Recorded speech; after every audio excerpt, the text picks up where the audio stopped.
한 여섯 동안 평안하셨습니까? 오늘은 이 사진 어디서 보셨습니까? 군인입구에서 제가 너무 반가워가지고 이곳에도 이런 걸 만드는구나 해가지고 제가 찍어서 가지고 왔습니다. 우리 성도님들, 여러분들도 이 크리스마스가 좋습니까? 네. 쉬니까요. 쉬니까 좋아요. 공부 안 하니까요. 네, 오늘 저는 성탄절의 주인 되시는 예수라는 이런 제목으로 말씀을 준비하였습니다. 그래서 우리가 예수님을 믿는 또 하나의 이유를 오늘 말씀을 통하여서 찾아보려 합니다. 우리 본문 말씀을 제가 올려놨는데 우리 같이 한번 읽어보겠습니다. 이 일을 생각할 때에 시작. 이 일을 생각할 때에 주의 사자가 현몽하여 가로되 다윗의 자손 요셉아 네 안에 마리아 데려오기를 무서워 말라. 저에게 잉태된 자는 성령으로 된 것이라. 아들을 낳으리니 이름을 예수라 하라. 이는 그가 자기 백성을 저희 죄에서 구원할 자이시니라 하니라.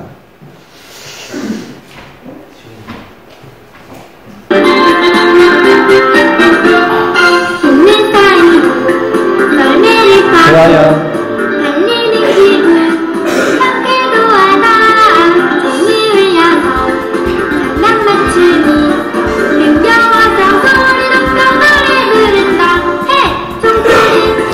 크리스마스 캐롤 소리가 점점 더 많이 그리고 점점 더 크게 들려오는 그런 계절이지요.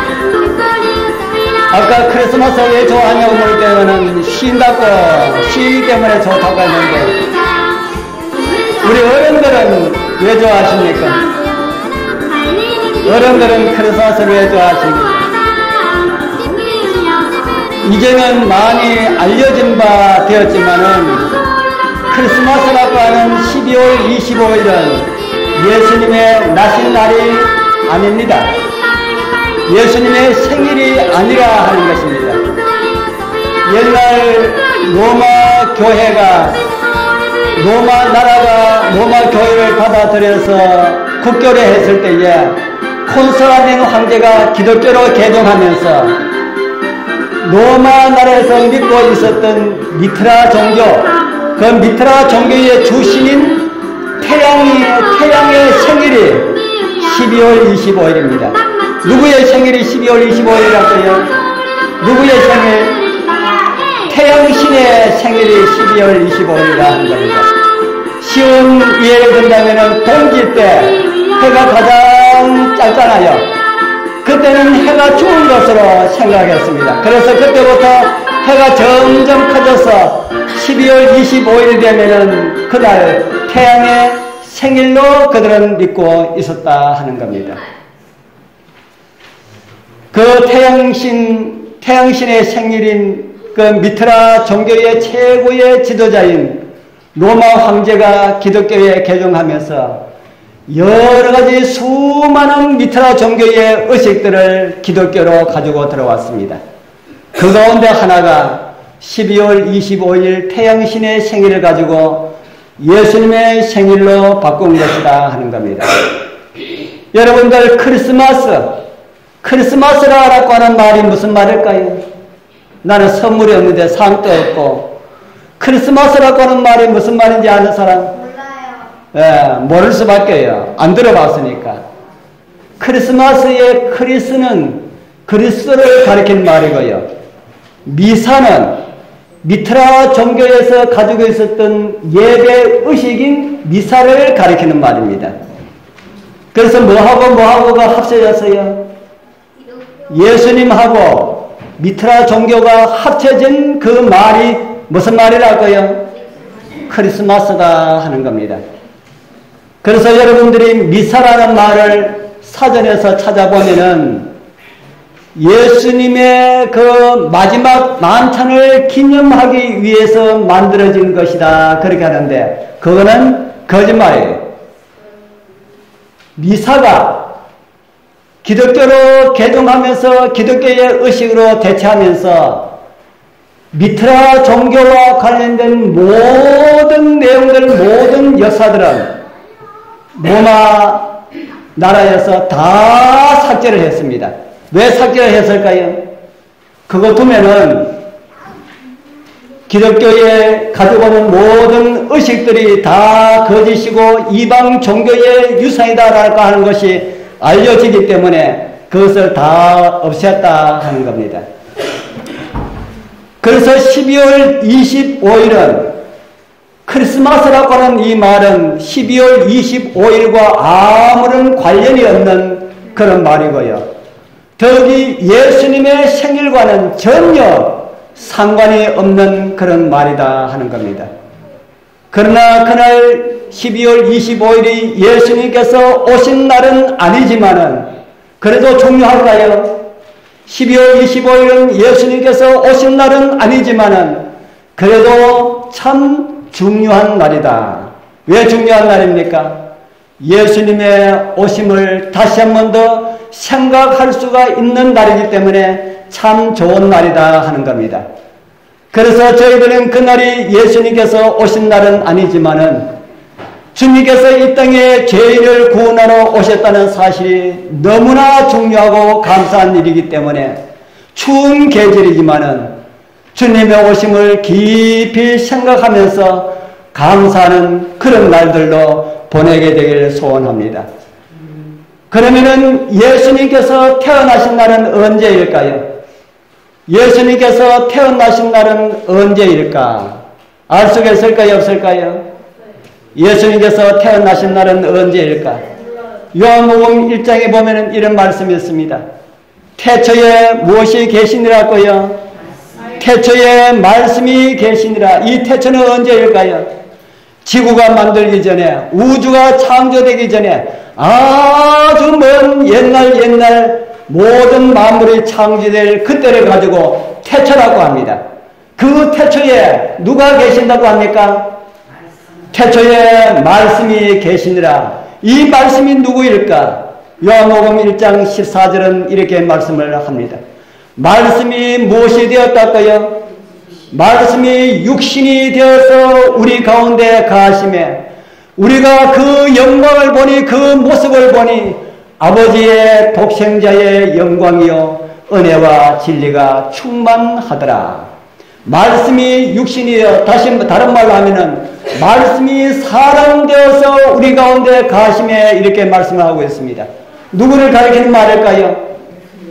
태초에 말씀이 계시니라고 하는 이 말씀 되시는 분이 사람이 되어서 우리 가운데 가심에 우리가 그 영광을 보니 아버지 하나님의 영광이요 아버지 하나님의 독생자의 영광이요 이렇게 말씀을 하고 있습니다. 그리고 빌립보서를 통해서 사도 바울은 예수님의 탄생을 또 이렇게 말을 하고 있습니다.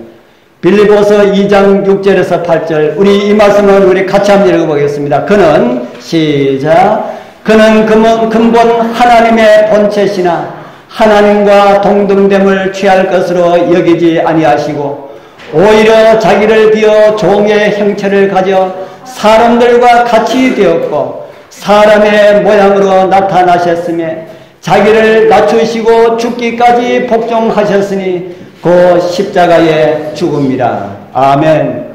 사도 바울은 하나님의 본체가 되시는 분이 하나님을 비우시고 누구를 비우시고요?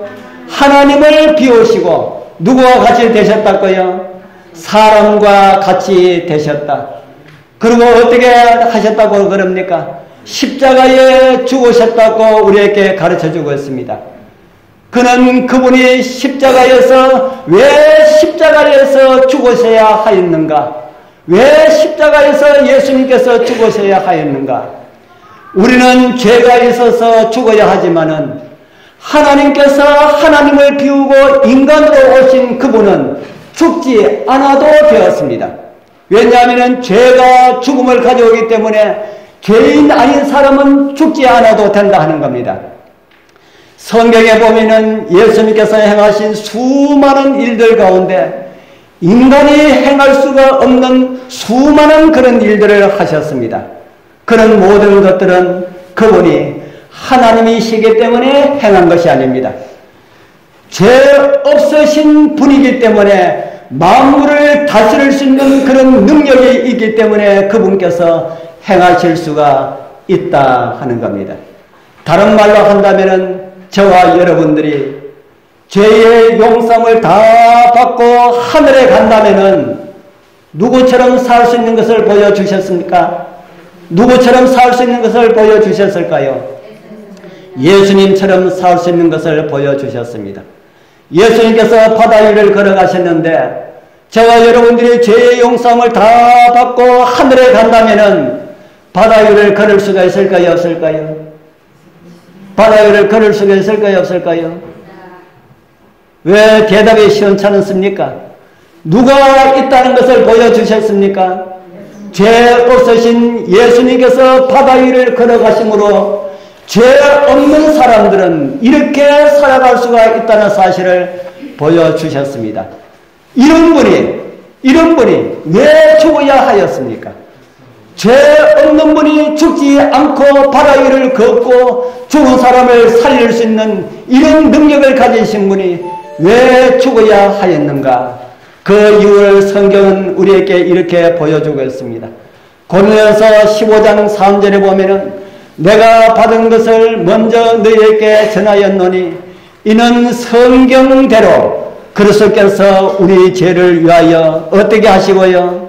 죽으시고 성경대로 우리 죄를 위하여 죽으시고라는 말은 구약 성경의 많은 성경을 통하여서 예수님께서는 이 땅에 태어나서 우리 대신 죽으실 것을 성경이 가르쳐주고 있다는 그런 말씀을 우리에게 전해주고 있습니다.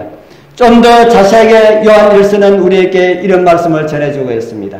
사랑은 여기 있으니 우리가 하나님을 사랑한 것이 아니요 오직 하나님이 우리를 사랑하사 우리 죄를 위하여 화목제로 그 아들을 보내셨음이니라. 예수 그리스도가 무엇으로 보내심을 받았다고 합니까? 예수 그리스도가 무엇으로 우리에게 보내심을 받았다고 합니까? 화목제. 화목제가 무엇인지 잘 모르시지요? 친구가 오해가 있어서 서로 사이가 좋지 않다가 어느 날 둘이 만났습니다. 둘이 만나서 우리 오해를 풀기 위하여서 세상 사람들은 그런 말 많이 하죠. 우리 서로 오해를 풀기 위하여서 오늘 우리 같이 한잔 하세. 세속적인 표현으로 그렇게 합니다. 그러면은 그때 앞에 두고 마시는 그 술을 가지고 무슨 술이라 합니까? 술 안 짜서 보셨으니까 잘 모르시죠? 그 술을 가지고 무슨 술이라 합니까? 아시는 분? 화해주를 하는 이야기 들어보셨습니까? 예. 그런 것을 가지고 화해주라고 그렇게 말을 하지요. 우리 조상들이 불순종으로 인하여서 하나님과 원수가 되었습니다.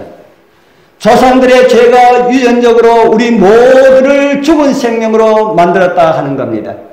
그 죄를 없이 하기 위하여서는 죄인이 죽어야 합니다. 그런데 우리를 살려주기 위하여서 우리 주님께서 대신 죽으셨다 하는 겁니다. 우리 여러분들 하나밖에 없는 아들이 죽게 되었을 때에 하나밖에 없는 아들이 죽게 되었을 때에 내가 죽음으로 인하여서 그 아들을 살릴 수가 있다면 아들 대신 죽을 수 있는 분 손 안 들어보실래요? 내 아들이 죽게 되었을 때에 내가 대신 죽으면 아들이 살 수 있다고 하면 아들 대신 죽을 수 있는 사람 아무도 없습니까? 할 수만 있으면 손 안 들어보십시오. 예, 감사합니다. 할 수만 있으면 아들 대신 내가 죽고 아들을 살릴 수가 있으면 좋겠다라고 하는 마음이 우리 모든 사람들의 다 마음이라는 생각이 듭니다. 하나님께서 이 세상에 수많은 사람들이 있지만은 모두가 하나님에게는 하나밖에 없는 아들과 같은 그런 존재들이라고 성경은 우리에게 가르쳐주고 있습니다. 그래서 하나님께서는 그 하나밖에 없는 아들을 대신하여 죽으시기로 우리 하나님께서 약속하셨습니다. 그리고 사람들을 살려주고자 하셨습니다. 그래서 하나님께서 사람 대신 죽으시기 위하여서 사람이 되셔야 하였다라는 말씀을 제가 많이 말씀을 드렸지요. 사람이 지난번에 제가 말씀을 드릴 때에 사람이 개가 되려면은 적어도 두 가지를 각오해야 한다고 제가 말씀을 드렸지요. 뭐하고 각오해야 된다고 말씀을 들었습니까? 사람이 개가 되려고 그러면 적어도 두 가지는 각오해야 한다. 그 첫 번째가 개똥하고 같이 살아야 한다. 개는 개똥이 더러운 줄 모릅니다. 그래서 사람이 개 되려고 그러면 적어도 개똥하고 같이 살아야 될 각오를 해야 한다. 두 번째는요, 언제 잡아 죽일지 모르는 그 사람의 먹잇감으로 죽을 각오하고 그렇게 개가 되어야 한다 하고 제가 말씀을 드렸지요. 우리가 자주 만나는 하루에 건 한 번씩 만나는 그 개가 있다고 말씀을 드렸지요. 요즘 우울증에 걸려있는 것 같다 하는 생각이 들 정도로 한 마리가 많이 우울합니다. 왜 그렇게 우울할까요? 제가 혼자 생각을 해봤습니다. 이 개가 한 마리가 죽는 것을 보지는 않았지만은 갑자기 없어진 것을 보고 잡혀먹지 않았을까 이렇게 생각하고 내년 여름 복대가 되면은 나도 죽어야 하지 않을까 이렇게 생각하면은 기쁘겠습니까? 안 기쁘겠습니까? 이렇게 생각함으로 인해서 이 개가 우울증에 걸리지 않았을까 하는 그 생각을 하는데 지난번에 어제 아랫게 보니까 우울증이 좀 없어진 것 같더라고요. 좀 이렇게 좀 짖는 소리가 좀 다르고 하는 것을 보았습니다. 하나님께서는 그런 이 지구상의 더럽고 초한 죄의 모양을 가지고 사단은 할 수만 있으면 예수님을 죽이기 위해서 그렇게 준비하고 있는 그런 세상에 사람 모양으로 예수님께서 오셨다 하는 겁니다. 죄로 인하여서 영원한 죽음에 처해 있는 저와 여러분들을 살리시기 위하여서 주님께서 그렇게 오셨다 하는 겁니다. 감사한 일입니까? 그래서 저와 여러분들은 크리스마스라고 하는 12월 25일이 예수님께서 태어나신 날은 아니지만은 주님의 초림에 대한 이런 엄청난 의미가 있기 때문에 이 날을 소홀히 여겨서는 안 된다 하고 제가 말씀을 드립니다. 사단은 이날 오히려 하나님께 치욕을 드리는 날을 다도록 하기 위하여서 수많은 사람들로 하여금 죄악으로 범벅이 되도록 그렇게 해놓았습니다. 그러나 그 가운데서도 정말 하나님을 찾고자 하는 사람들을 위하여서 우리 하나님께서는 만족히 여기실 것임을 저는 확신합니다. 우리 사랑하는 성도님들, 이 크리스마스 계절에 예수님의 오심을 다시 한 번 더 깊이 생각하면서 감사하는 그런 마음으로 살아갔으면 좋겠습니다. 그럼 언제 오셨는지 사람이 알 수가 없을까요? 예수님께서 언제 오셨을까? 12월 25일이 아니라 그러면은 언제 오셨습니까? 이렇게 묻잖아요. 그걸 대답할 수가 있을까?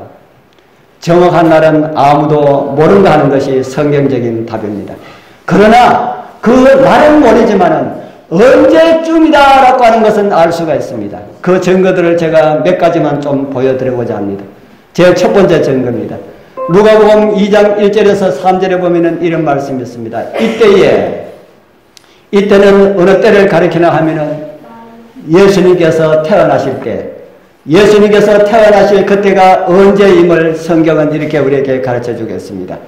가이사 아구스도가 영을 내려 천하로 다 호적하라 하였으니 이 호적은 구레뇨가 수리아 총독되었을 때에 첫 번 한 것이다. 예수님께서 태어나실 때 언제라고 합니까? 아구스도가 영을 내려서 천하로 호적명을 내린 첫 번째 명령이 내렸을 그때라고 말을 합니다. 바로 그때도 요셉은 다윗의 자손이기 때문에 마리아도 다윗의 자손이기 때문에 두 사람이 호적을 하기 위하여서 다윗의 고향인 베들레헴으로 갔습니다. 그리고 베들레헴에 갔더니만 수많은 사람들이 거기서 왔기 때문에 여관마다 다 만원이었습니다. 그래서 허름한 옷을 입고 간 이 두 사람한테 재워줄 방이 없었습니다. 그래서 어디로 들어갔습니까? 어디로 들어갔습니까? 마구간. 여러분들 한겨울이라면 아무리 돈도 좋지만은 마구간을 빌려주고 돈을 받겠습니까? 한겨울이라면은 그렇지 않겠지요? 누가복음 2장 6절에서 7절에 보면은 거기 있을 그때에 해산할 날이 차서 마다들을 낳아서 강보에 사여 방바닥이 없으니까 어디에 누웁니까? 말구유에 누였으니 이는 사관에 여관에 있을 곳이 없었다. 겨울이라면은 아무리 인심이 박하지만은 겨울이라면은 아기를 낳아가지고 구유에 놓도록 이렇게 하지는 않았을 것이다. 그래서 겨울이 아니라 하는 겁니다. 두 번째 증거는 양을 치는 사람들이 밖에서 노숙하고 있을 때라고 성경은 우리에게 가르쳐주고 있습니다. 그 지경은 어떤 지경을 가리킬까요? 예수님께서 태어나실 때라는 말입니다. 예수님께서 태어나실 때에 목자들이 어디서요? 밖에서 밤에 자기 양떼를 지키더니 밤에 양떼를 지킬 때에 주님의 태어나심을 그들은 듣고 있습니다. 밤에 밖에서 자기 양떼를 지키는 그런 밤을 세우는 날이라면은 추운 날일까요? 밖에 풀이 있는 날일까요? 풀이 있는 날이기 때문에 목자들이 뭐 했다고요? 양을 치기 위하여서, 다른 말로 하면은 양을 먹이기 위하여서 양을 몰고 나와가지고 밖에서 잠을 잤다. 그렇기 때문에 그날은 겨울이 아니다 하는 겁니다. 12월 25일 정도 되면은 보통 생각으로 추운 날이 많을까요? 따뜻한 날이 많을까요? 예. 이스라엘 나라하고 팔레스틴, 베들레헴 또 우리나라하고 거의 온도가 비슷합니다. 그렇기 때문에 그것도 12월 25일이 되면은 추운 날이 많다는 겁니다.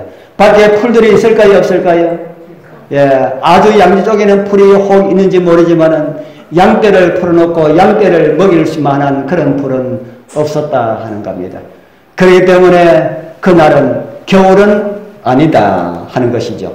세 번째 증거를 보여드립니다. 요한복음 19장 31절에 보면은 이날은 무슨 날이라고 그럽니까? 이날은 예비일이라.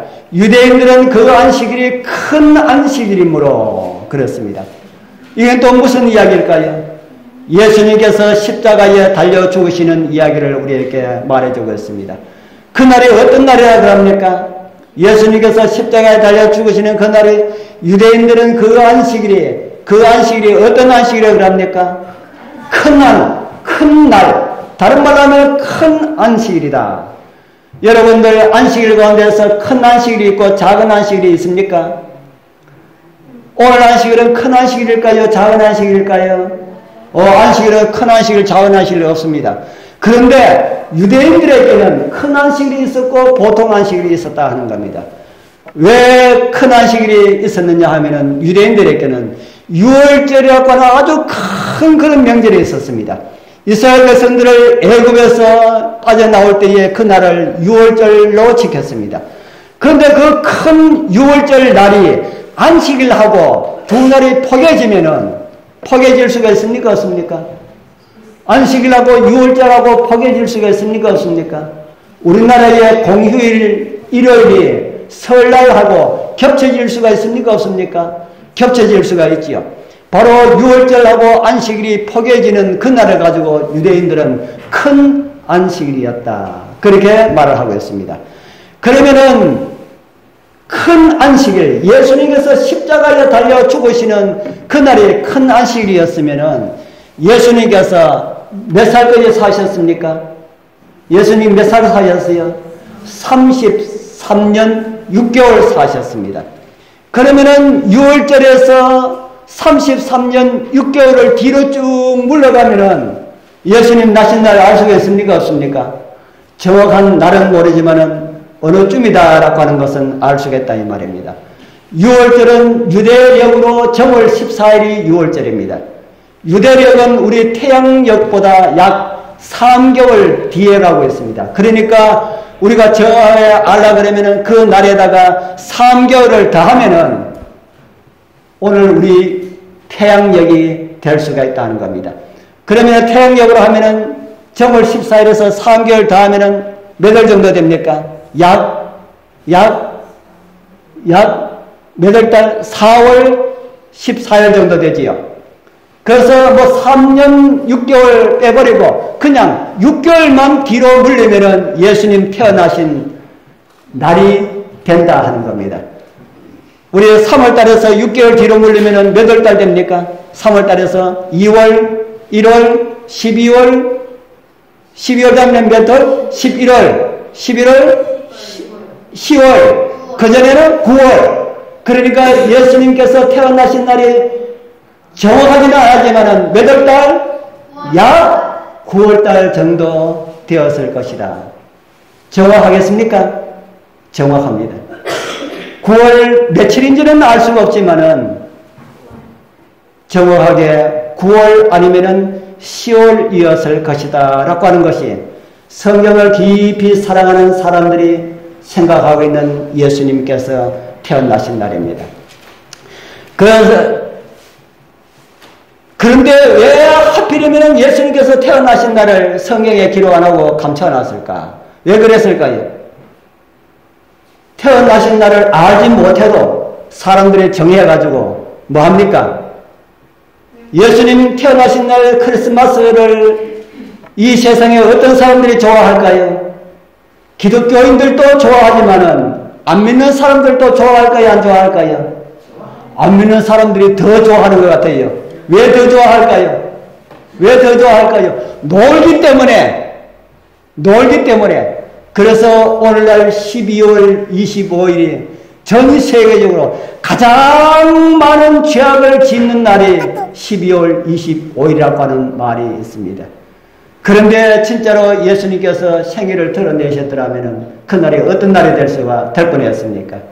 죄악을 많이 짓는 이런 날이 될 수가 있었다 하는 겁니다. 그래서 하나님께서 감추어 두셨다 하는 겁니다.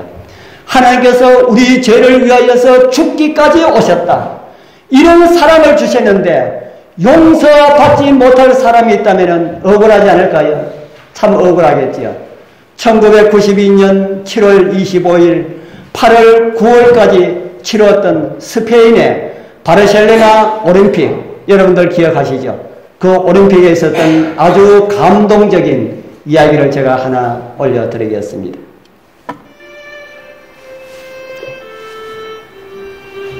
데릭 레드몬드는 자타가 공인하는 육상 400m의 강력한 우승 후보였습니다.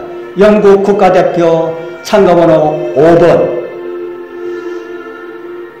출발선에서 서기 전까지만 해도 모든 사람들이 그 올림픽을 구경하는 사람들이 다 그가 금메달을 딸 것이라 그렇게 기대를 하였습니다.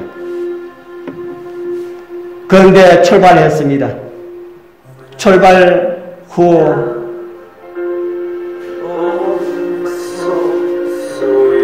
150m 달려갈 때에 다리의 힘줄이 갑자기 끊어져서 그 자리에 쓰러졌습니다.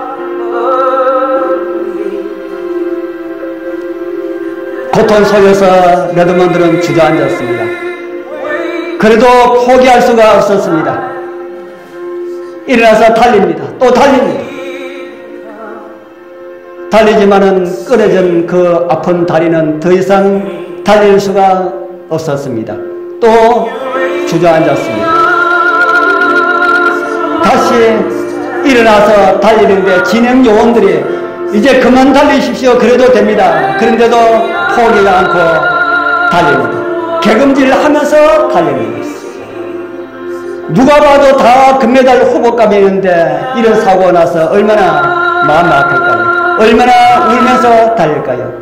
이때 관중석에 있던 한 남자가 갑자기 일어나서 트랙 안으로 뛰어들어옵니다. 진행 요원들이 말립니다. 들어오면 안 됩니다. 그래도 나는 가야 됩니다. 그래서 같이 잡고 달립니다. 경기장에 뛰어든 그 사람은 아들의 고통을 눈으로 볼 수 없었던 그의 아버지였습니다. 아버지는 아들을 안고 같이 달립니다. 그리고 아들에게 이야기를 합니다. 울고 있는 아들에게 아들아 이제 그만두거라 포기해라. 아니요 저는 끝까지 완주할래요. 그래 그러면은 아들아 우리 같이 뛰자꾸나. 그리고 아들을 팔로 부축하고 같이 뛰기 시작합니다.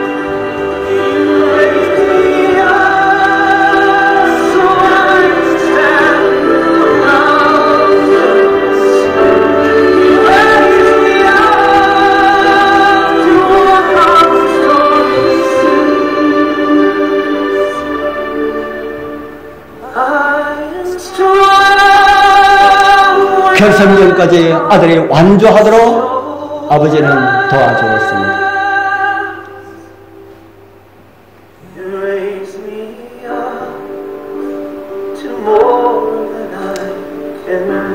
관중들이 이제 이렇습니다.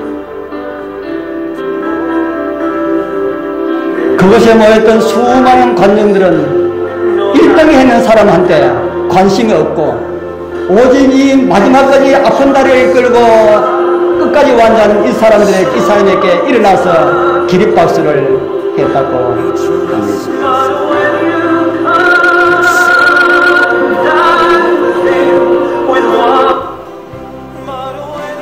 우리 사랑하는 성도님들, 오늘 저와 여러분들은 성과하게 싸움에서 사단해져서 주저앉아 있다면은 누가 우리에게 찾아오신다는 겁니까? 우리 하늘 아버지께서 우리에게 찾아오심을 아주 강력하게 보여주는 그런 예정이 아닙니까? 우리 성도님들, 여러분들이 힘들고 어려울 때마다 여러분들 찾아오시는 하늘 아버지가 계신다는 사실을 한순간도 잊어버리지 말기를 바랍니다. 힘들고 어려울 때마다 기도하게 되길 바랍니다. 고민거리가 있을 때도 여러분들이 쉬어 기도하게 되길 바랍니다. 가정의 여러 가지 문제들, 사람의 힘으로 헤쳐나갈 수 없는 그런 문제들이 있을 때도 우리 하나님께 기도하십시오. 우리 하나님께서는 달려나와서 우리의 손을 잡고 함께 뛰자 하실 것입니다. 그 주님 손을 잡고 영원한 하늘문을 통과하시는 우리 모든 성도님들 다 되시기를 축복합니다. 기도드리겠습니다. 하늘에 계시는 거룩하신 우리 아버지 하나님 감사합니다. 저희를 구원하기 위하여서 아버지께서 아들 되어 오셨다지요. 그리고 어려워서 힘들어서 손을 내밀 때마다 주님 우리에게 다가오시어서 우리의 손을 잡아주신다고 주님께서 약속해 주셔서 감사합니다. 이제 주님 손을 잡고 이 세상을 살아가기를 원합니다. 주님 저희들 손을 꼭 잡아주시어서 저희들 주님의 손을 절대 놓지 않을 수 있게 하여 주시옵소서. 예수님 이름으로 간절히 기도드리옵나이다. 아멘.